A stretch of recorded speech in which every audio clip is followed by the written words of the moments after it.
Yes, yes, yes. What is up? What is up? MCR family. Another weekly edition of the show live on YouTube, Twitch, and Twitter. I only say that because we did a show yesterday. Go check it out, obviously, on YouTube, Twitch, all that fun stuff. Breaking down all things boxing this week, covering the Canelo fight. Breaking down, obviously, the Cliff Shields fight coming up tomorrow. And all the news, Andy Ruiz pay-per-view, Tank Davis versus Mario Barrios, all that I covered with Gary on yesterday's show. Today's show, we're going to be breaking down, obviously, UFC 259, which is one of the best cards that they've ever done. Let's be quite honest. It's not going to beat the first New York card. That's probably always going to stay the test of time as like the top to bottom, the best card the UFC's ever produced. But this is by far a fantastic event. I mean, 3 great title fights.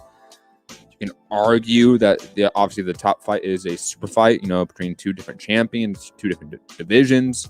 You have a burgeoning superstar in Izzy Adesanya, who clearly, if he wins this, is like on a meteoric rise, even exponentially greater than the one he's already on. I think it goes into hyperdrive in terms of the promotion for Izzy, and a lot to get into on today's show. Plus, I will cover the Bellator Showtime deal, as I really haven't talked about that at all on the boxing shows, so I'm going to cover that.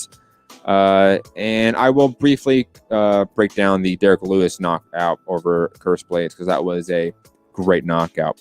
Make sure you guys hit the like button, share the show, all that fun stuff. I'm Matthew Hunter, and let's get into it. Obviously, UFC 259, which is in Fight Island, right? I want to say it's in Fight Island specifically. It is one of those events where maybe not all of those top 3 title fights are debatable, right? They're 50-50 sort of fights to a degree, but 2 out of the 3, I think, are questionable in terms of how you pick it, how you analyze it.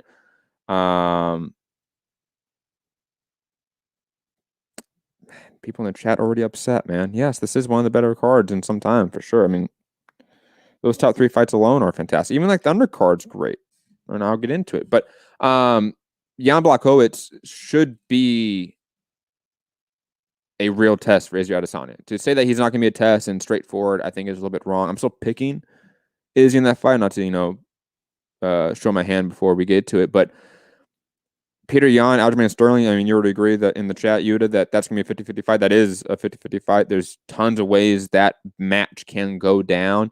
The only one that seems to be straightforward is the Amanda Nunes and Megan Anderson fight. I mean, Megan Anderson's someone that, while a decent striker, isn't someone that is of the striking ability as Amanda Nunes or have the grappling acumen that she does. So let's be honest. Like, Amanda Nunes is one of the greatest fighters ever, and in my opinion, is the greatest female combat sports athlete of all time across all disciplines.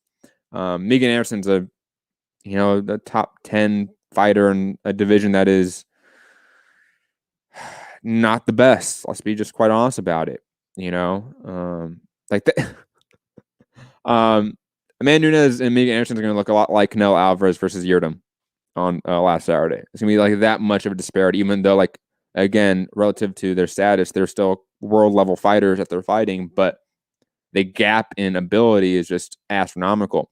Now, I'm going to get to, I should get to the main event right now and just get over with, because I think this is one that is somewhat easy to analyze, but it's not straightforward in the sense that you would have said in the chat. Jan Blachowicz is a guy that has criminally underrated striking for the last decade. And it's only in the last, 2 or 3 years that's getting any sort of praise as it should. And it's not that he's a better striker than Izzy. Like, we're not going to go that far and try to analyze how Blachowicz's striking it can really compete with that, because it can't. Like, the reality is that Blachowicz has enough offensive tools that the danger is there for Izzy, but Blachowicz's lack of defense is something that, honestly speaking, he just cannot get over. It's something that I highly doubt, Blachowicz is going to see the end of the fight, because he's going to get hit. He's a guy that comes largely straightforward. He doesn't come off the center line, doesn't work angles like he should. And when he starts to engage, he often leaves his hands down. He's often overextending himself. But these are common issues amongst all MMA strikers in some degree, right? Like the pure MMA striker, someone that is not a pound for pound level striker in another discipline coming over, like a Clarissa Shields or Izzy Adesanya. Like, we're not talking about that level of striking ability. We're talking about people that are in some fashion like born through this sport and have developed through the sport as a whole. Their striking is always going to be, at least in this point of development for MMA, it's going to have holes to it. It's going to have the holes that a person like Izzy Adesanya could capitalize on, and obviously finish the fight as a result. Like, look at a guy like Robert Whittaker, who I think has fantastic striking. And I would say better striking than Blachowicz, right? Faster hands, better technique in terms of fundamentals and discipline. You don't see him overextending himself as much. That jab, I think, is one of the better jabs in the sport. But Whittaker got pieced up. Why? Because in the moments of exchange, MMA fighters do not have good striking defense. That's just the reality right now for the vast majority of who we call MMA strikers, people that are strikers within the sport. Like, most of them have very leaky defense when it comes to mid-combination work. Izzy, while a guy that does keep his hands down at range, doesn't really keep his hands down on the inside when it comes to mid-exchange. He does at times if he knows he can get away with it. He knows he can circle out. But you see Izzy do textbook defense by just putting up the guard, blocking shots, parrying shots, whatever it may be, rolling with shots in ways that most strikers in the sport just haven't been able to catch up with because they're not doing this all the time. They've been dedicated to a purely striking discipline like Israel Adesanya has been. That's just the reality. I do wonder about the ability for Blachowicz to mix it up, to use like that really archaic phrase. Like, can he bully Izzy enough? Can he press him against the cage, use dirty boxing, grapple enough to where you offset the flow, you make Izzy think more while continually applying pressure? Can that be a successful strategy for Jan? Yeah, it probably is. I don't know how far that gets him, though, because, again, I think Izzy's lateral movement, his defense is just unbelievable in comparison to most MMA fighters. So I think even with that strategy, he's going to have a lot of struggle. It's going to be an uphill battle. And I see Izzy probably finishing Blachowicz within 4 rounds.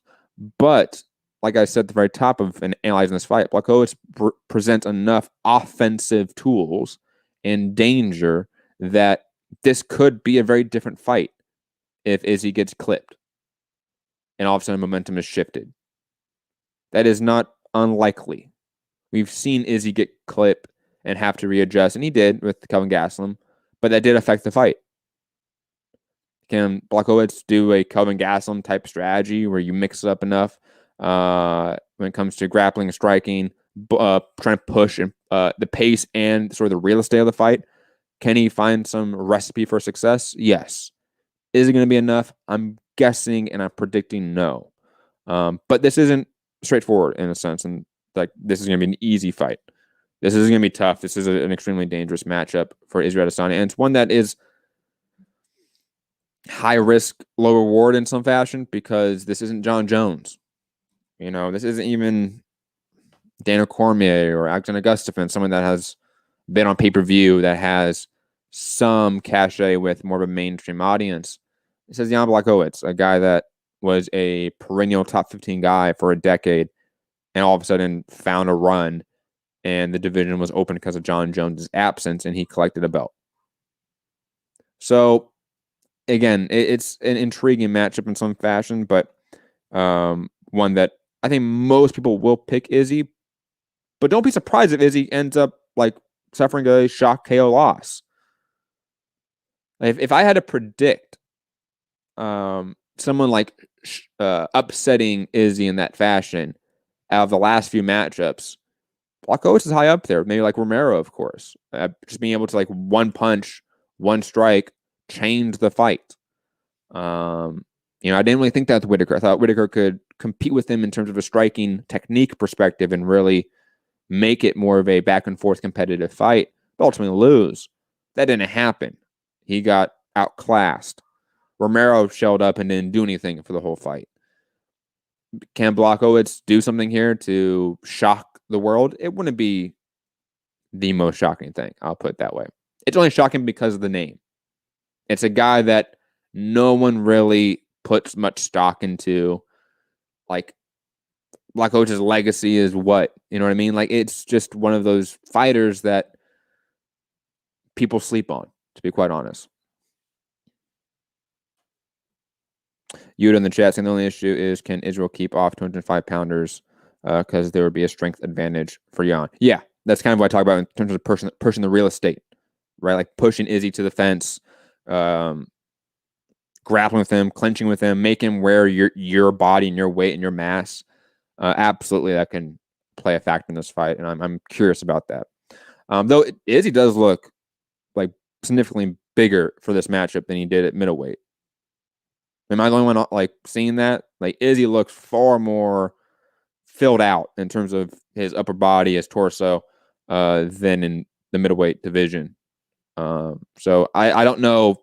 Maybe we're gonna be shocked. Maybe Izzy's a super strong 205 pounder and he's perfect for this division. That wouldn't be too unlikely, I would say.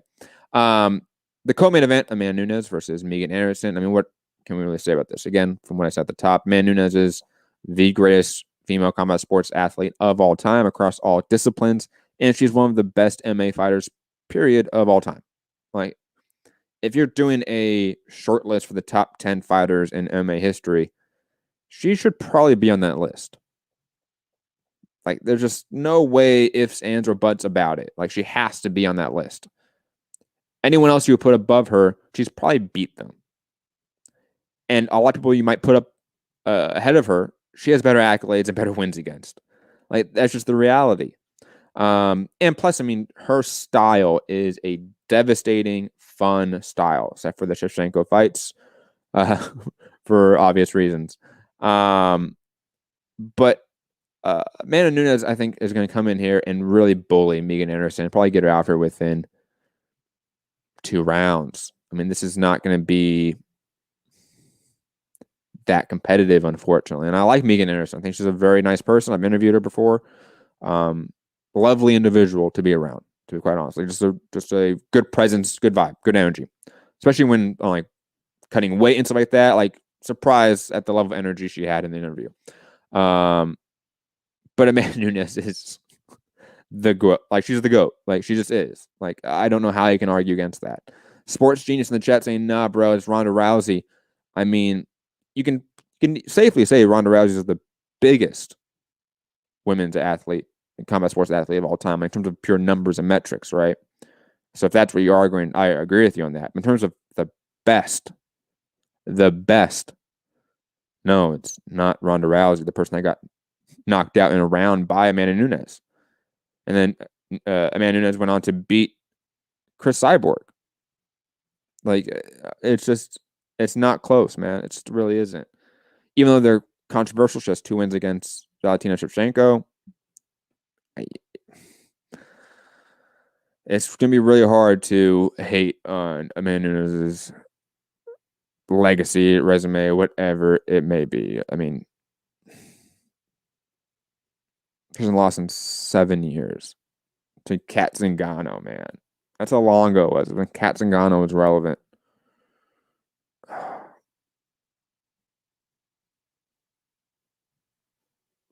Yuta saying Megan, the only hope is to use those knees, be a tie clinch or knee Nunes when she's shooting. But I'm not seeing her doing that. Yeah, I don't see that happening. Like, the way Blachowicz presents danger for Izzy is not the same for like Megan Anderson and Amanda Nunes. Because Megan Anderson doesn't have that type of power and hasn't beaten the level of opponents that Jan Blachowicz has done. Like, that's just the reality. Anyways, I am curious about what's next for Amanda Nunes, because I mean, like, what else is she gonna do? Have a trilogy fight with Shevchenko? Maybe. It's probably the only fight that makes that like gets anyone motivated. I feel like, right? Because the division's cleaned out. 145 has never been built out. She's now a mom. I could see this being her last fight in some fashion. I don't know. I mean, she's one of those people that's a very happy person and seems to love the sport, seems to love what she does. So God knows what her thinking is, but it would not be shocking if it's sooner rather than later that the greatest female athlete in MMA history calls it a day. And on top, too. Like, they're just nothing makes a lot of sense right now. You've cleaned out generations now. You can kind of just move on. Hopefully she gets enough endorsement deals. She can open a gym, whatever she wants to do after that, and make money and have a pleasant life after the sport. But there's not much that interests me personally for her next, other than a Shevchenko trilogy fight. And even then, I think that's like a completionist part of me. Like, there's nothing that like says that fight needs to happen, that fight is going to be super entertaining, so we want to see it again. We've seen it a couple times and it wasn't fun. But that's the only one that's slightly intriguing. People in the chat, let me know. Like, is there anyone else in at 145, 135, or 125 moving up that is intriguing for Amanda Nunes? Or do you want to see her move to boxing, or I don't know, bare knuckle? Like, is there anything else you want to see her do, or is it just she's had her run, she's had her career? You can see her ride off into the sunset on top too. You rarely see that. Moving on, the last title fight on this card, Peter Yan versus Aljamain Sterling, a fight that I am insanely intrigued by. I'll be honest. Like, it's one of those where I see it going a myriad of directions, but it kind of pulls into two ways. Either Peter Yan is going to be someone that can walk down Aljamain Sterling, pressure him, and like beat him up and get the fight over within 4 rounds. That's kind of how I'm thinking. Or Aljamain Sterling's diversity in attack will allow him to negate that just pressure, that onslaught from Peter Yan, and work scrambles, work his own improved striking, and win a decision. It's either or in my head. Either I see Yan just being that force, maybe, where like he's just a guy that's going to walk people down and fuck them up, regardless of how good you are. Or is Aljamain Sterling improved that much? Is he that talented of a grappler? Can he make Peter Yan work his game and have to keep up with all the stimulus he's throwing out there? That's kind of how I'm thinking. Excuse me.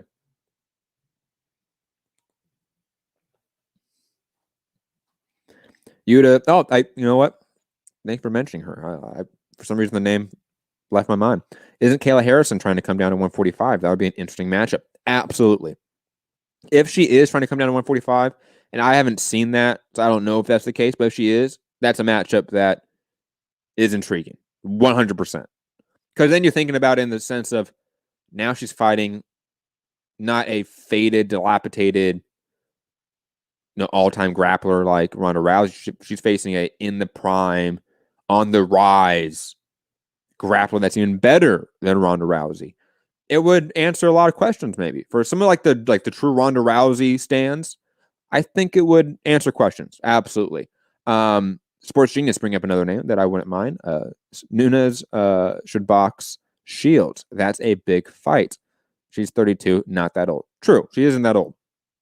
And she's clearly like not faded. It's not like we're looking at her slowly degress in talent or ability due to age or wear and tear. Like, we're not seeing that. You're right.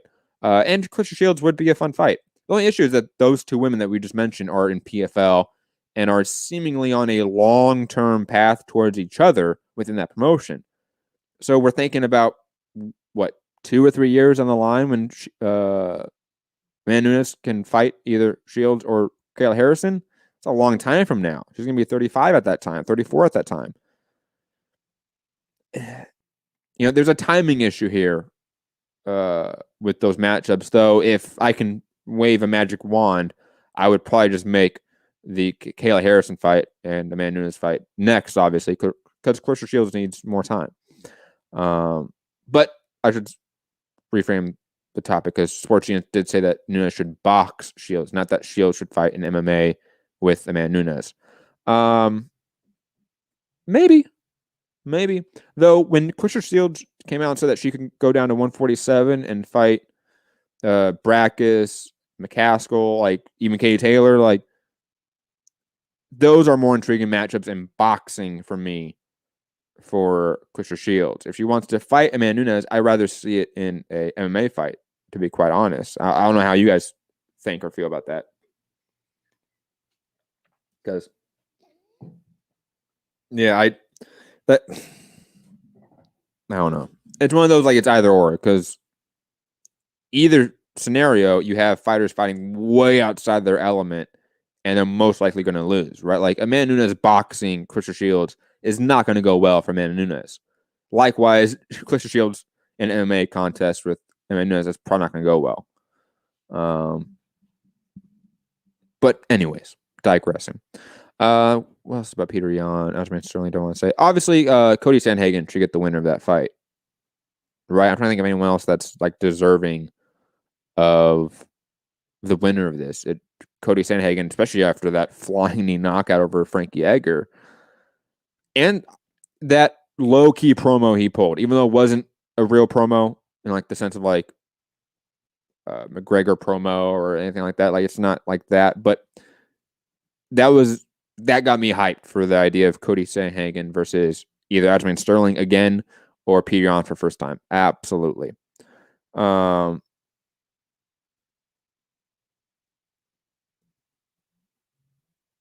Daniel Edwards in the chat saying Valentina Nunes 2 was a draw, if anything. Such a cagey fight.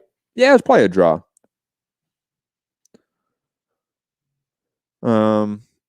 Anyways, moving on. Islam Makhachev versus Drew Dober. I really like this fight. Probably shouldn't be there on the lineup, but Islam Makhachev is a really good lightweight, top 15-ish guy, right? So is Drew Dober. Like, these are two like top 15-ish guys in a stacked division. The winner of this goes on to a bigger and better fight afterwards. Probably going to be Islam Makhachev if I had to guess. I think he's one of those guys that he's not a Khabib fighter, 100%, of course, but he's a talented fighter. My only issue is that he's a little bit chinny. I am worried about him getting beat up at the top level by just guys that can hit harder and can stuff his takedowns, to be quite honest. I will say this, though. The fights, I think he was supposed to fight, let me check again. Yeah, he was supposed to fight RDA like twice on 2 different occasions, and they got canceled. I much would have rather seen those matchups for Makhachev than Drew Dober. No offense to Drew Dober, but an RDA matchup would just be far more intriguing than this one. But moving on, Thiago Santos versus Alexander Rakic. I always mispronounce names. I apologize. I love this fight. I mean, Alexander Rakic is one of those guys who, I mean, all of a sudden has hype. The dude looks like a fucking creative character, right? Like, he really does. He has some good wind under his belt. The Ozdemir loss was controversial to some degree. And, I mean, let's be honest here. Like, the division needs new names. And he's one of the few guys that's like a new name to some degree. So I hope he gets the win against a guy that I like. I like Thiago Santos quite a bit. He's a fun fighter, but I don't want to see him fight for the belt again. Give me Rakic versus the winner of this fight versus the winner of the main event. Right? I mean, who else is really out there? You have Dominic Reyes, either the rematch or fight against Izzy. No, Gusman went up to heavyweight and lost. He looked like trash. Like, there's no one really here. Daniel Edwards in the chat saying leg kick takedown, Rakic for the win. Yes. Abso-fucking-lutely. Dominic Cruz, arguably the bantamweight GOAT. Is it even arguable? I think he just is the bantamweight GOAT. Still. Right? Has to be him still. Can't think of anyone else.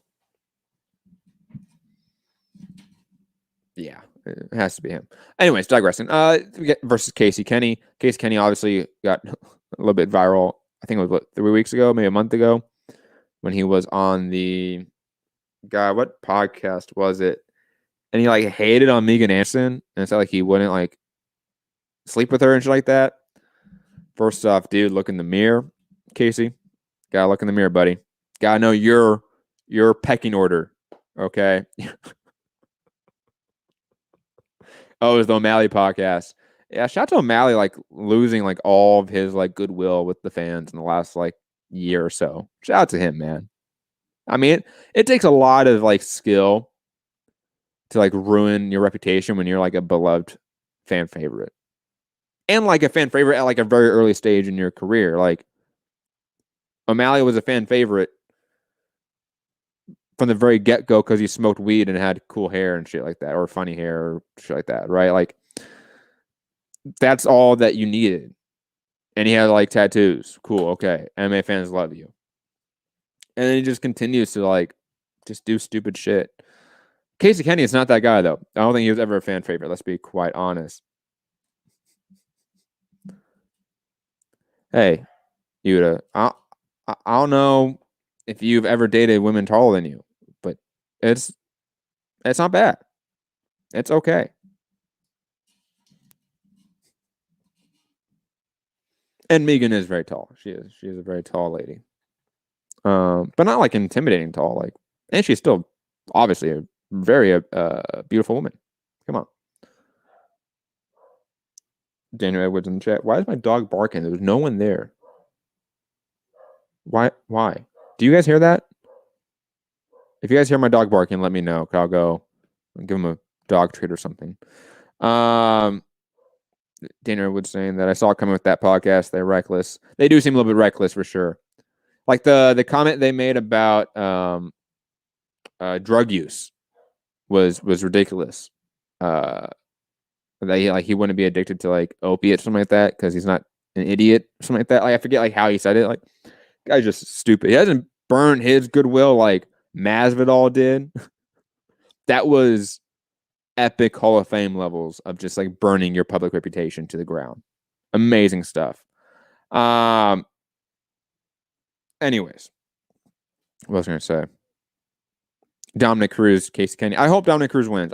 Casey Kenny is a good fighter. I've seen him fight. I think I've even interviewed him before.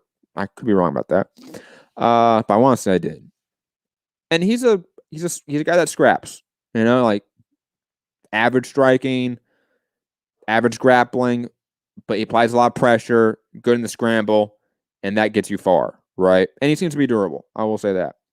Dominic Cruz, though, is one of those guys you always question about his overall health, like his body. Like, can he keep up with this sort of level of a fight, level of intensity, right? Clearly, he's made it through training camp, so I'm hoping that he's fine. I'm hoping that he's healthy, and that he comes out here looking like vintage Dominic Cruz, right? Like the Dominic Cruz that came out of that layoff from was it really 3 years? Oh my god. From Demetrius Johnson to Mizugaki. Like that was the most insane comeback performance I've ever seen in my life. Period. If we see that, or even like his return to form with TJ Dillashaw after another injury, a multi-year layoff, that would be really impressive as well. And Casey Kenny is not nearly those two level fighters. Like Mizugaki was a perennial top 10 guy. T. Dillashaw is one of the best bantamweight fighters of all time. Casey Kenny is a borderline top 15 guy that probably won't be here for the long haul. I agree with Edwards in the chat saying Kenny is a fair match for Cruz. Style suits him. It does. It's not like Kenny is going to bully him or be able to knock him out. He's not gonna be able to hurt him really. And he's not about a grappler, but a striker. Like he doesn't check any of the boxes in that way. He's actually a solid tune-up for a guy that needs a tune-up. So just I am rather shocked by that to some degree. Digressing though. You're right though, Daniel Edwards. If Cruz loses or even like looks bad, or like it's a 3-round fight, like he could still win this and look bad, it will be a sign that age, injuries, wear and tear, it's caught up to him. So that's why this fight's probably a good barometer. But if he wins this, I mean, he's probably fighting the winner of Peter Yan, Aljamain Sterling, ahead of Cody Sandhagen, poor guy, just because he's been around forever. Let's just be honest about it. Kyler Phillips versus Yadong Song. Shout out to Yadong. Hope he wins this one. Joseph Benavidez versus Askar Askarov. That's a underrated fight right there, man. That one should be a main card fight, to be quite honest. Askar Askarov could be a guy that like gives Davison Figueiredo some issues, some big issues. Okay. And Joseph Benavidez is clearly that old veteran that's been used to get him over in some fashion. Cannot wait for that matchup. I'm picking Askar Askarov purely due to momentum, where they're at in their careers. But I love that fight. Kai Kara France versus Rogerio Butorin. I'm picking Kai Kara France, even though he's been up and down in his UFC tenure, let's be quite honest. Tim Elliott versus Jordan Espinoza. I'm picking Tim Elliott just because I don't know Jordan Espinoza that well. And Tim Elliott's one of those perennial tough guys. So he might beat up another tough guy. Carlos Urbig, who I know is one of the... what's the name of Izzy's gym? Why am I forgetting the name of the gym? With Eugene Barham and all those guys, Dan Hooker. What's the name of the gym? But I know he's a training partner and teammate of Izzy and Kai Kara France. So should be curious to see how he looks. And I think this is his UFC debut. I want to say I can just double check. Yes, it is his. I mean, kind of. He was on the Contender Series. Make that of what you will, I guess. I mean, yeah, that's technically his UFC debut, huh? Yuta, I agree with you absolutely. Though Daniel Edwards in the chat saying, have Benavidez winning. Unfortunately for Askarov, he has to get through Joe B. I mean, it is a tough matchup. That is true. It's one I like, though. Joseph needs to retire ASAP. He is slipping super fast. He probably should retire sooner than later. That's just the reality. Anyways, Sean Brady versus Jake Matthews. Liviana Souza versus Amanda Lemos. Euros Medek versus Elon Cruz. And Trevin Jones versus Mario Bautista. I have no idea who any of those people are. I'm just being quite honest with you. No idea. Not at all. If you guys know who they are, let me know if any of those fighters are someone that I should pay attention to. Sean Brady is 13-0, man. He's undefeated. I have no idea who this guy is. Oh, he's the guy that beat up Court McGee. Okay. I kind of remember that fight.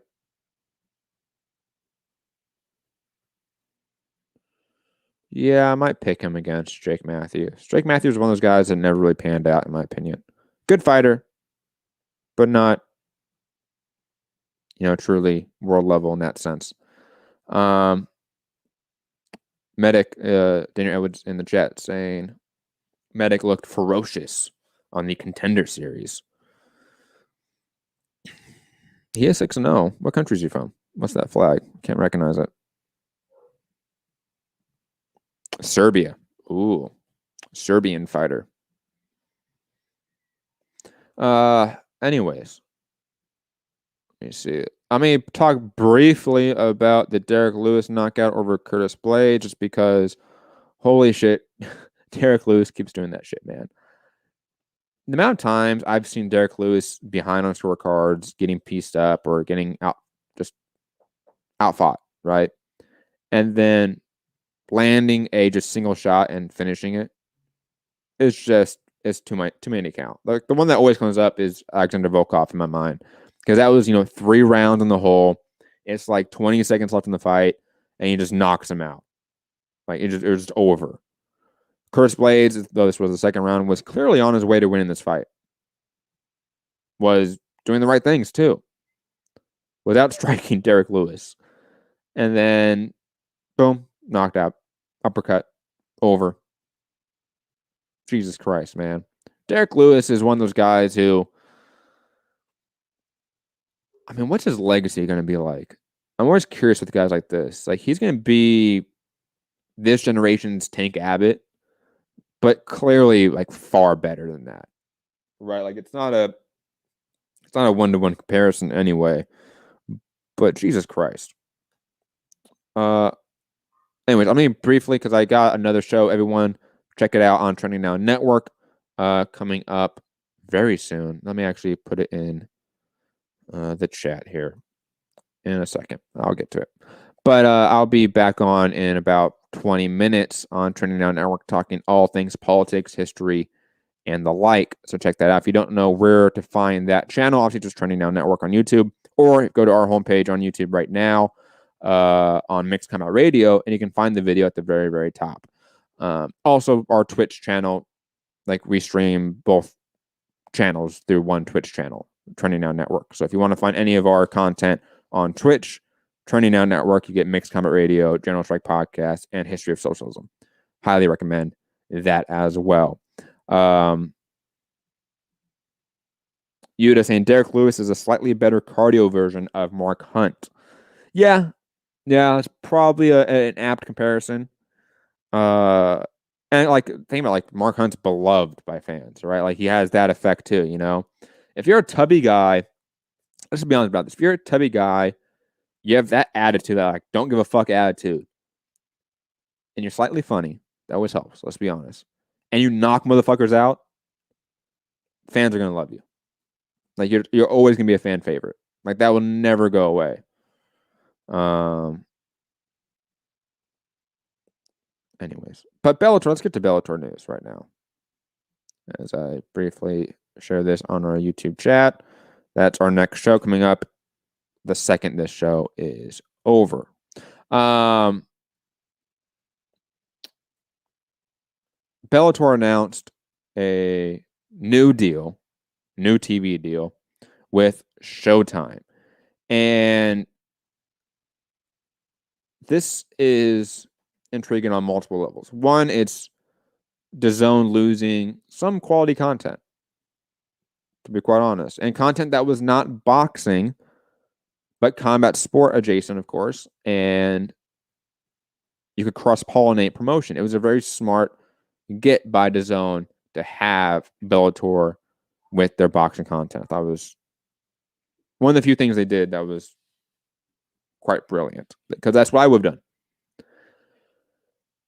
But that relationship never really worked out. It felt like the issues with the Viacom Paramount ownership and exclusivity of Bellator content at times definitely led to issues between the two companies, and overall, and just soured this deal. Let's be quite honest. There's a reason why it petered out in the way it did. But now you have Scott Coker, who's the president of Bellator, back on Showtime, because obviously he founded Strikeforce, which was a Showtime property until the UFC bought it out. Obviously, Nick Diaz, Daniel Cormier, Jacare Souza, Luke Rockhold, Jake Shields, Fedor Emelianenko, Alistair Overeem. Like, these are all people that were in Strikeforce. It was a great era for the sport, if I'm being quite honest. I love the Strikeforce era. And now he's back with Showtime, back in that relationship, back on CBS. Viacom and CBS, obviously a conglomerate company.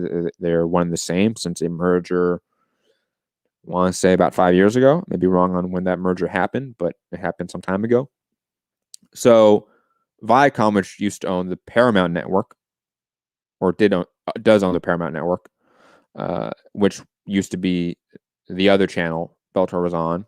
Now moving that content to their other Viacom CBS property and Showtime. It makes absolute sense. You already have combat sports property on Showtime. Clearly, we are seeing some reshuffling with the PBC content and Al Heyman content when it comes to prioritizing Showtime over Fox now. So it makes sense to add that and complement that that type of content with other combat sports content, and one that is familiar in a lot of ways. These are people that have worked together in the past. These are people that know how to work together. They've had good relationships in the past. It makes a lot of sense. And I'll be honest, I hope that the Showtime level of production budget comes back into play. Because for those that were around the Strikeforce days, they remember how the production quality of those Strikeforce shows comparative to Bellator shows. And I think that's in large part due to them not being on Showtime anymore. Paramount Network has a certain amount of budget comparative to Showtime. That's just a reality. But anyways, and just, the execs in those individual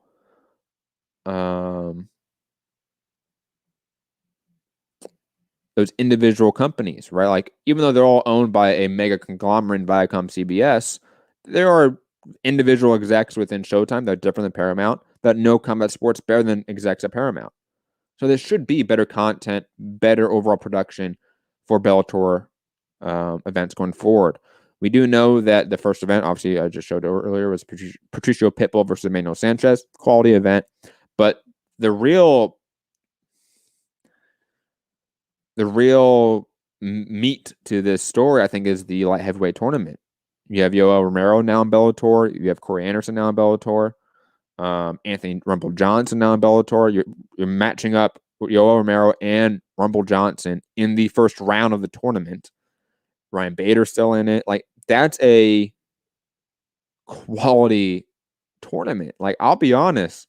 I think it was good friends over at the Walkout Network and By Like MMA, Anthony Walker, Jay Petrie, Benjamin Duffy, Matthew Wells. So all these guys talking about it, I want to say about how is this tournament, one, better than the heavyweight Grand Prix tournament of Strikeforce days? I think there's debate there. And another question about this tournament, is this a sign that the light heavyweight division in Bellator is now better than the light heavyweight division in the UFC? And I saw for a long time people talk about the division for Bellator and the featherweight or bantamweight divisions, and are those divisions better than the UFC counterparts? And they've always been wrong. That's never been the case. This might be the first legitimate time that Bellator has a better, more deep division than the UFC. I don't know what that signifies for these two companies. I don't know what the long-term consequences of that are, or even if there are consequences of that. But I have to make note of that, because Bellator in its entire history has never accomplished this feat, arguably. And now it does, in the glamour division of the sport historically. Kudos to Bellator. Like, they're making big moves here, big waves. I've always shit on them, but clearly this is a step in the right direction in multiple facets. But, ladies and gentlemen, I am going to head out of here and be back on our other channel, Trending Now Network, on our other show, General Strike Podcast, talking all things politics. Joe Biden, first, 45 days of his presidency, talking about his bombing Syria. What else do we have here? The George Floyd Act. That gives $750 million to police. Yay. Near Tandon. Talk about Uganda and Bobby Wine, and why I'm very disappointed. Bobby Wine, oh my God. I don't want to get into that. Get into Myanmar. What else? The international courts investigating Israel for human rights violations and war crimes. Glenn Greenwald saying that Donald Trump and Tucker Carlson and Steve Bannon are socialists. Oh my God, so stupid. Gonna watch a little bit of the Jordan Peterson, Dave Rubin interview. I watched it all, but we're not gonna watch the whole thing on the show because it's too long and a lot of bullshit's in it. So only gonna watch the good parts. And what else? I'm trying to think. There's a lot more else I haven't said because I see all the topics here on the board, but a lot to get into, guys. $15 minimum wage, all that stuff. Student loan debt, into all of that and the failings of the neoliberal Democratic Party. Everyone have a great day, great evening, great night. And remember, at all times, fuck the police and free Palestine. Peace.